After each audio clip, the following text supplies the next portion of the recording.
নামক নিয়ামত দিলাম। সুবহানাল্লাহ জোরে কোন। আমি আপনাদের কাছে জানতে চাই, কোরআন থাকবে যতদিন, নবীর আলোচনাও থাকবে ততদিন। কতক্ষণ না কেন? ঠিক আছে, জানতে চাই কোরআনের ভিতরে নবীজির শান মান ইজ্জত আসেনি? কতক্ষণ না কেন আসেনি? না, শুধুমাত্র আছে তা না। আল্লাহ কোরআনুল কারীমের ভিতরে বিশ্ব নবীজির সম্মানে ব্যতিক্রম ভাবে তুলে ধরেছি। আল্লাহ ডাক দিয়া কয়, নবী গো, আপনি মন ঘাবড়ায়েন না, আমি আল্লাহ আপনাকে কাউসার দান করলাম। এর প্রথম ব্যাখ্যা হলো 30 পারা কোরআন দিলাম। নবী গো, কোরআন আছে যতদিন, আপনার সম্মান থাকবে ততদিন। একটু লক্ষ্য করে দেখুন, কোরআন শরীফের ভিতরে আল্লাহ রাব্বুল আলামিন তার হাবিবকে তো সম্মানে ইজ্জত দিয়েছে। আল্লাহ সমস্ত কোরআনের কোথাও আমার আপনার নবীকে ডাইরেক্ট নামটা ধরে আল্লাহ ডাকে নাই, ইয়া মুহাম্মদ, হে মুহাম্মদ বলে আল্লাহ ডাকে নাই।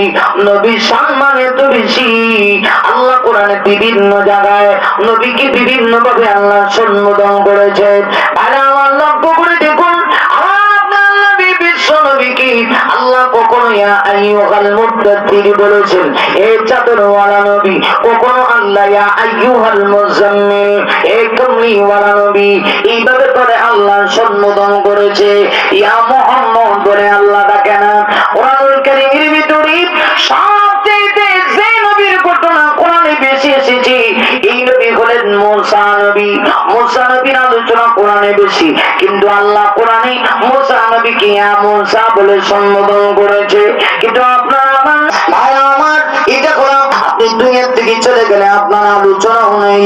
আল্লাহ সূরা নাযিল করে নবীকে সান্ত্বনা দিয়ে বলে, নবী গো, আপনি মন ঘাবড়াবেন না, আমি আল্লাহ আপনাকে কাউসার দিলাম। এর অর্থ হলো 30 পারা কোরআন দিলাম। নবী গো, কোরআন আছে যতদিন, আপনার ইজ্জত থাকবে ততদিন। 2 নম্বর ব্যাখ্যা হলো, নবী গো, ইন্না আতাইনাকাল কাউসার, ও নবী, আমি আল্লাহ কাউসার দিলাম। 2 নম্বর ব্যাখ্যা হলো, নবী গো, কাউসার দিলাম মেরতি পরিমাণে উম্মত দান করলাম। উম্মত দিলাম বেশি, কারণ উম্মত থাকবে যতদিন, নবীর আলোচনা থাকবে ততদিন। কথা বল ঠিক কিনা বেঠিক? আমরা খালি উম্মত কমাইতে চাই। দেখেন না, বিভিন্ন হসপিটালে গেলে, বিভিন্ন উপজেলা স্বাস্থ্য কমপ্লেক্সের সামনে গেলে দেখবেন লেখা থাকে, 2টি সন্তানের বেশি নয়, 1টি হলে ভালো হয়। আমার মনে হয় আর কয়দিন পরে শেষ লাইন লিখে দিব, না হইলে আরো বেশি বালা। রাসূল বলেন উম্মত বেশি হবে, এটা আমার শান, আমার মান। খুব ভালো করে শুনেন, এক হাদিসে তাও আসছে, আল্লাহর রাসূল বলেন, তোমরা ওই সমস্ত নারীদেরকে বিবাহ করো যারা সন্তান বেশি দেয়। সুবহানাল্লাহ। আমার এলাকার সন্তান কি করে? ছেলে মেয়ে বেশি দেয় নাকি? আচ্ছা, দেখো খুব মনোযোগ দিয়ে বুঝেন। আল্লাহর নবী বলেন, তোমরা ওই সমস্ত নারীদেরকে বিবাহ করো যারা সন্তান বেশি দেয়। আর আমরা দেশে এখন এমন নারী বিয়া করে, যেই মেয়ের বিয়া করে, মেয়ের মার সন্তান 2 জন, 1 ছেলে 1 মেয়ে। হ্যাঁ, আধুনিক যুগ, আধুনিক যুগ। মানে হ্যাঁ, এর বিয়া করলেই তো লাভ, সন্তান বেশি হইতো না, তাহলে আমারও পরিবারে অভাব-অনটন থাকবে না।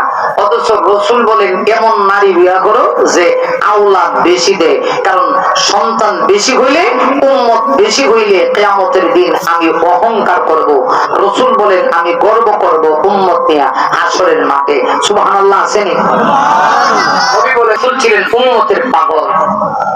দুনিয়াতে এত বেশি নবীজি কান্না করছে, কোন নবী উম্মতের জন্য এত কান্না করে নাই।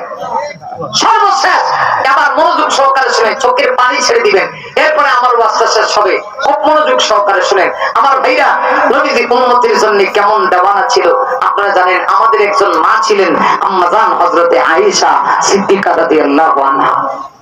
নবীজি একাধিক বিবাহ করছিলেন, একটা বাড়ি ছিল, পালা বন্টন ছিল, কোন দিন কোন স্ত্রী করে যাবেন।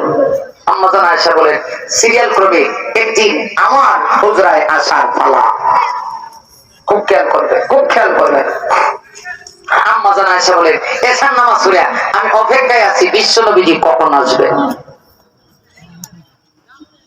নবীজি আসবেন আর আমি দরজা খুলে দেব, নবীজিকে রিসিভ করব। আম্মা জান আয়েশা বলেন রাসূল যখন আসতেন মাঝে মধ্যে আমার ঘরে এমন হইতো, হুজরায় এমন হইতো যে আমার রুমটা পুরো অন্ধকার হয়ে যাইতো। নবী আসার সাথে সাথে পুরো হুজরাটা আলোকিত হইতো, মনে হইতো যেন আকাশের চাঁদ আমার হুজরায় আগমন করছে। আর জোরে বলেন না সুবহানাল্লাহ। দুনিয়ার নিয়ম হলো একজন স্বামী যত সুন্দর হোক এত তাড়াতাড়ি কিন্তু নিজের স্ত্রী স্বামীর প্রশংসা করে না।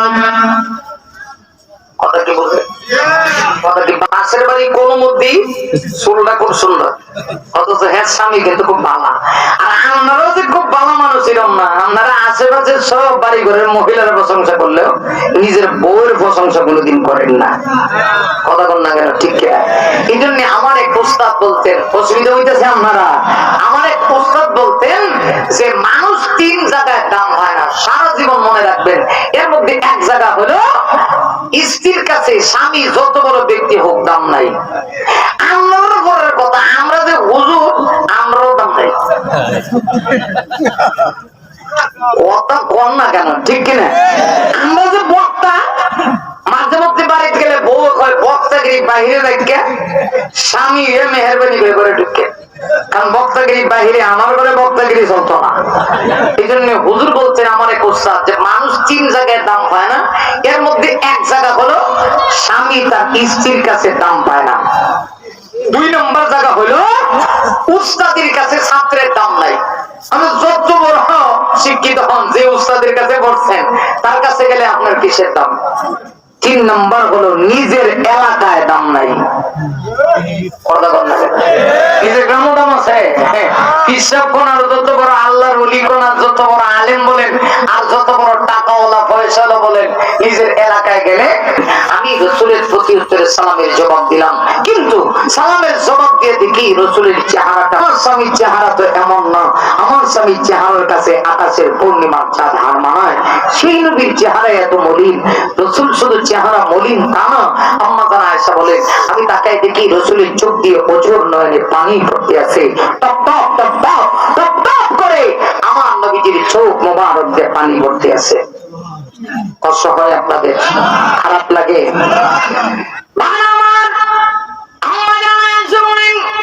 আমি তাকে দেখি নবীজি চোখ দিয়ে পানি ফেলতেছেন, নবীজির দৃশ্য দেখে আম্মা জান আয়েশা সিদ্দিকা রাদিয়াল্লাহু আনহা বলেন আমি দৃশ্য দেখে পুরো আশ্চর্য হয়ে গেলাম।